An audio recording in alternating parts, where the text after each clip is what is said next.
Hi, folks. Welcome to episode 14 of season 3 of the Lemons and Pineapples podcast with me, Emma O'Brien.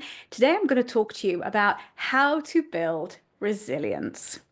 Now, in short, resilience is built by doing hard things and surviving them and reflecting on it and going, wow, that was really difficult, but yet I came through it. So the next time something really difficult comes up, I know I can handle it. And I had a fantastic lesson in resilience building quite recently that I want to share with you. So, on the 11th of April, it was my first wedding anniversary, and husband and I decided to go away for the weekend to a little town in the Free State area of South Africa called Clarens. Clarens is situated next to the Golden Gate National Park, which is as fabulous as it sounds, although there doesn't appear to be a Golden Gate there. And there are hiking trails, there are lots to do. We had a look beforehand because we are really good at not pre-planning stuff. Or correction, my husband is really good at not pre-planning stuff. And to reflect on my previous episode talking about clear communication, I often wait for him to step up and pre-plan. He doesn't, nothing happens. So we pre-planned. I took charge and we pre-planned on this occasion. We decided we would go for a hike in Golden Gate National Park. Had a look on the website, saw there were a bunch of hiking trails. Some were 45 minutes, some were an hour, one was 4 hours. And it said it was suitable for ambitious hikers. Now, I identify as ambitious, and if I'm out walking in the countryside, I identify as a hiker. But apparently, that was not enough for this particular hike. The trail said 4 hours. So I'm thinking this is cool. We're starting about 10 o'clock. We'll be done by 2. Then we can go into town, have a little cocktail and, get sorted before we go out for dinner. Well, it didn't quite pan out like that.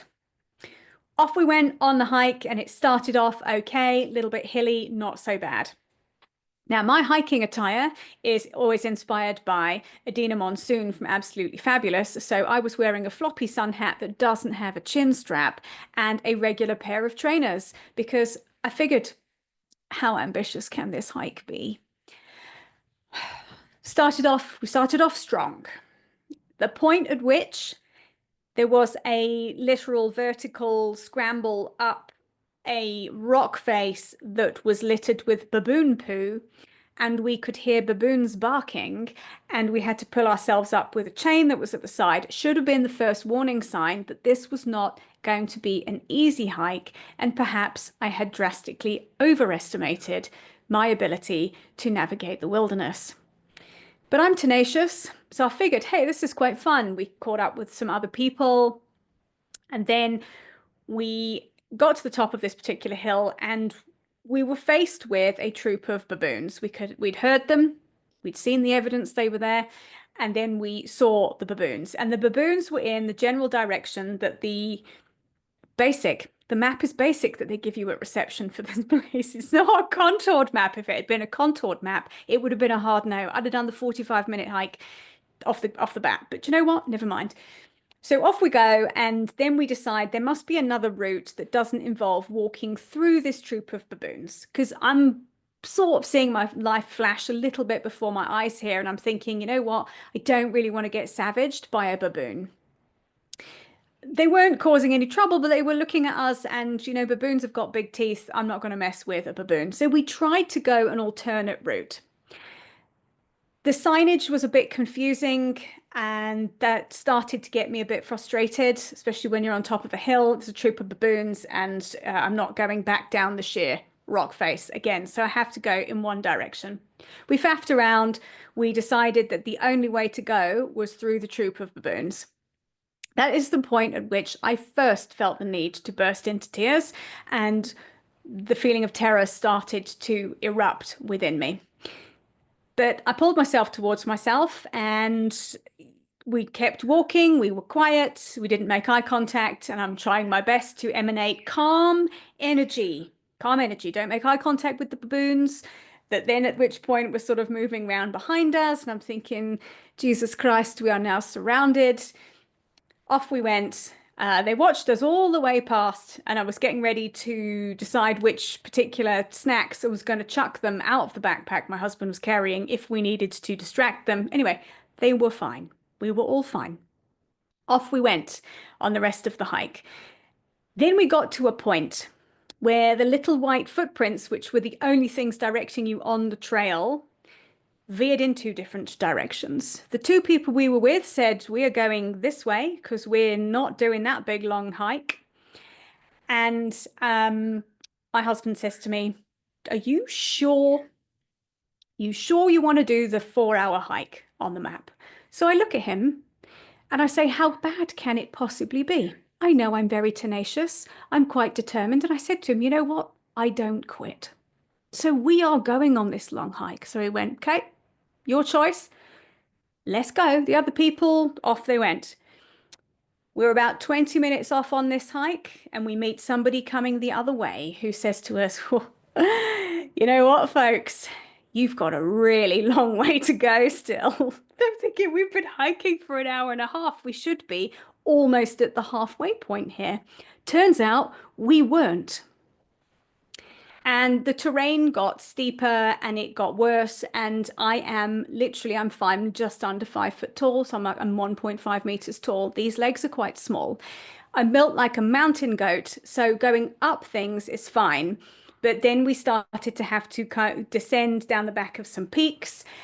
And then we keep walking, and then it's getting harder, and then I'm getting tired, and then I'm thinking this was a really bad idea, but the only way we can go is forwards here. All we can do is keep going.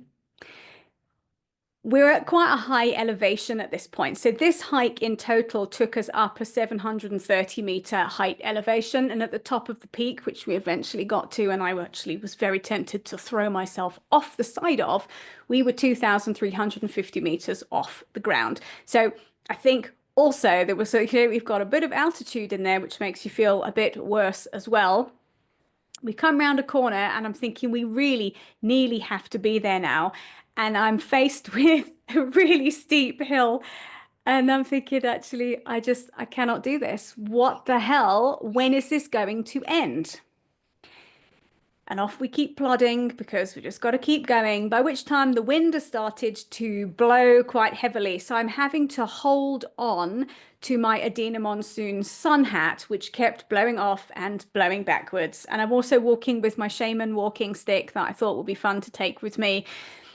And I'm also walking in regular trainers because, hiking, whatever, who needs shoes? I think, in fact, I had gone to the shops the week before with the intent of buying some proper walking shoes, but got distracted by some impractical, more sexy looking shoes. And I spent my money on those instead. And I was swiftly regretting that decision.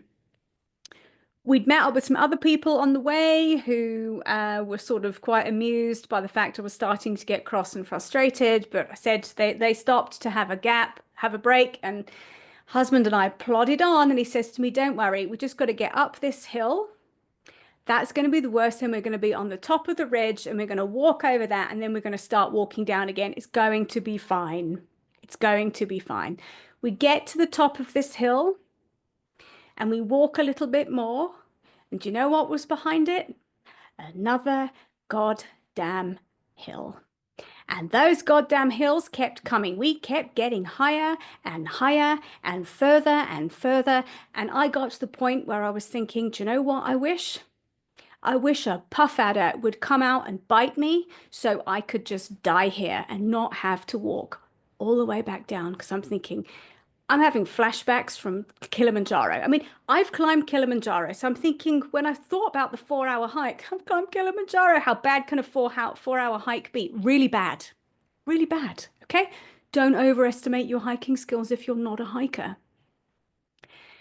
Say to Alfred, I just wish a puff adder would come out and take me out. And he said, what is that? How is that going to help you? I said, it's going to kill me. He said, yeah, in 5 days, it'll kill you. I'm manifesting the wrong snake to try and put me out of my misery. Anyway, thankfully, no snakes came out and bit me. I don't want that to happen, but geez, it was getting to that point. We get to the top and were rewarded by some vultures flying. So that was quite majestic.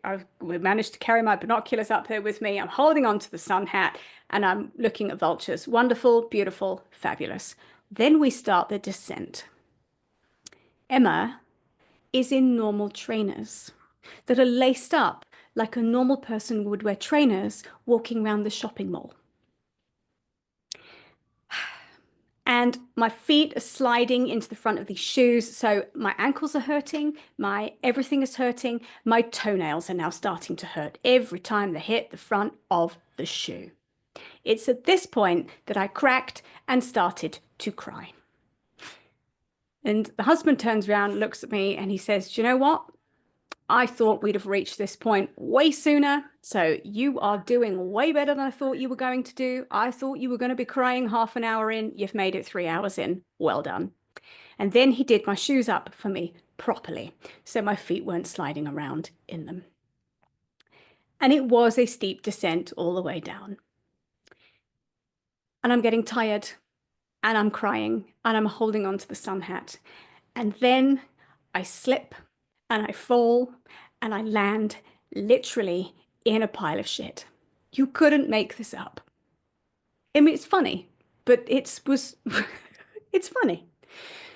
And I sit in the pile of shit and then I get up, I dust myself down, I go, and then I fall again. I fell over about 3 times. Luckily, I only slid backwards and the shaman walking stick helped to catch me.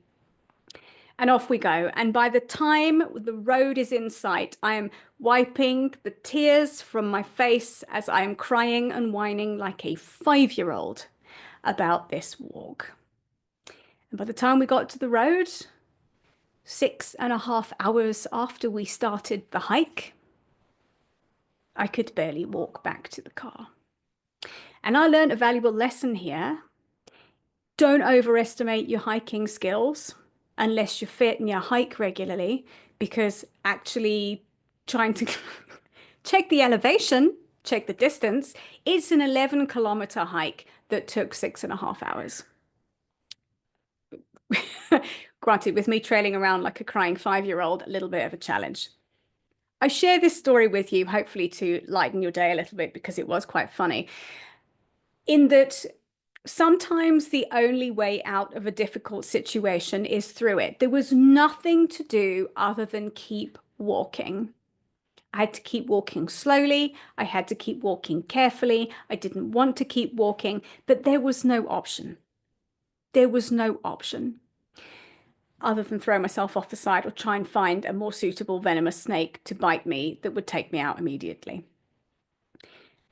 And it's a wonderful metaphor for the hard things that happen in life. Is the only way out of difficult situations, the only way out of things that we don't want but can't change, is through. It's like a vicious, nasty hike where you've overestimated your abilities.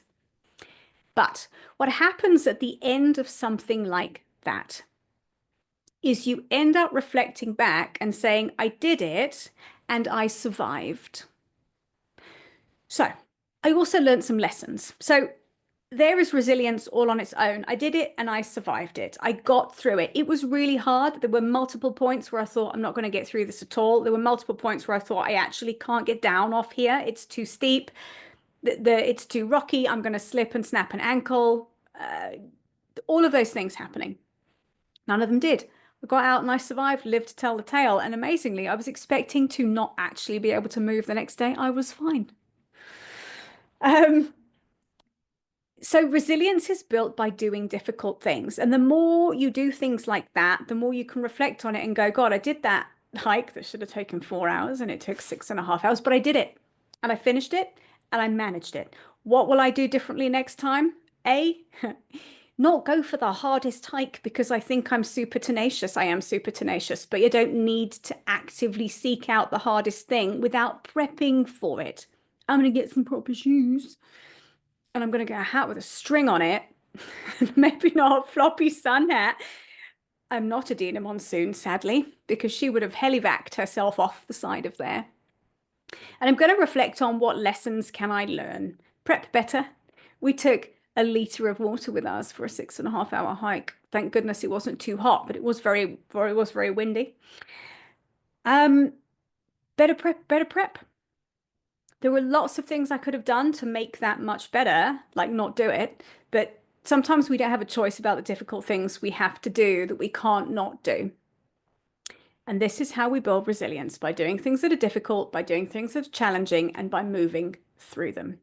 But you can build your resilience in a more gentle way by picking something that is a bit of a stretch, doing it and completing it, and then picking something that's a slight more stretch. I don't advise going straight from zero fitness hiking skills to the most difficult hike on the frickin' mountain. I mean, hello. But that is how we learn. That is how we get better. And that is how I have fodder for the podcast with things like this to share with you. And if in doubt, one has to have a sense of humor about things like that when they go wrong. So I hope this was entertaining for you and I hope you enjoyed it. Thank you for being with me for my walking nightmare story.